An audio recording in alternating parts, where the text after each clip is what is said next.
ನಾನು ಯಾವುದೇ ಜಾಗಕ್ಕೆ ಮಕ್ಕಳನ್ನ ಕರ್ಕೊಂಡು ಹೋಗೋಕೆ ಮುಂಚೆ ಅಲ್ಲಿಂದ ಅವರಿಗೆ ಏನು ಸಿಗುತ್ತೆ, ಏನು ಕಲಿತಾರೆ ಅನ್ನೋದು ಒಂದನ್ನ ನಾನು ತಲೆ ಒಳಗಡೆ ಇಟ್ಕೊಂಡಿರ್ತೀನಿ.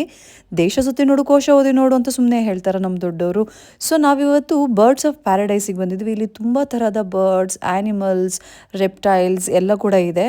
ಸೊ ನಾವು ಹೋದ ತಕ್ಷಣ ನಮಗೆ VIP ಟಿಕೆಟ್ ಕೊಟ್ಟರು. ದೆನ್ ಇಲ್ಲಿ ಎಷ್ಟೋ ವೆರೈಟಿಯ ಬರ್ಡ್ಸ್ನ ಮುಟ್ಟೋಕ್ಕೆ ಮತ್ತು ಅದನ್ನು ಇಟ್ಕೊಂಡು ಎಕ್ಸ್ಪೀರಿಯನ್ಸ್ ಮಾಡೋಕ್ಕೆ, ಅದಕ್ಕೆ ಪ್ರೀತಿ ತೋರ್ಸೋಕ್ಕಾಗಲಿ ಅಥವಾ ಅದಕ್ಕೆ ಊಟ ಮಾಡ್ಸೋಕ್ಕಾಗಲಿ ನಮಗೆ ಅಲೋ ಮಾಡ್ತಾರೆ.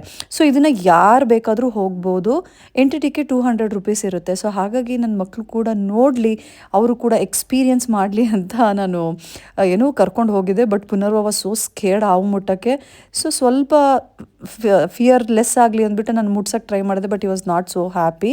ಸೊ ಬೇರೆ ಆ್ಯನಿಮಲ್ಸ್ನೆಲ್ಲ ಮುಟ್ಟೋದು, ಅದನ್ನು ಎಕ್ಸ್ಪೀರಿಯನ್ಸ್ ಮಾಡೋದು, ಓಕೆ ಅದು ನಮ್ಮ ಥರ ಅನ್ನೋ ಒಂದು ಫೀಲಿಂಗ್ ಅವ್ರಿಗೆ ಬರುತ್ತೆ.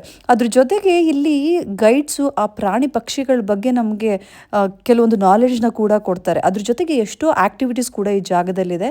ಸೊ ಈ ಜಾಗ ಬಂದು ಬ್ಯಾಂಗ್ಳೂರ್ ಹತ್ರ ಇದೆ. ಮೈಸೂರಿಂದ ಹೋಗೋರ್ಗೂ ಕೂಡ ಸೆಂಟ್ರಲ್ಲೇ ಇರುತ್ತೆ. ಇಲ್ಲಿ ಕೆಲವು ಕಂಟೈನರ್ಸ್ ಕೂಡ ಇದೆ.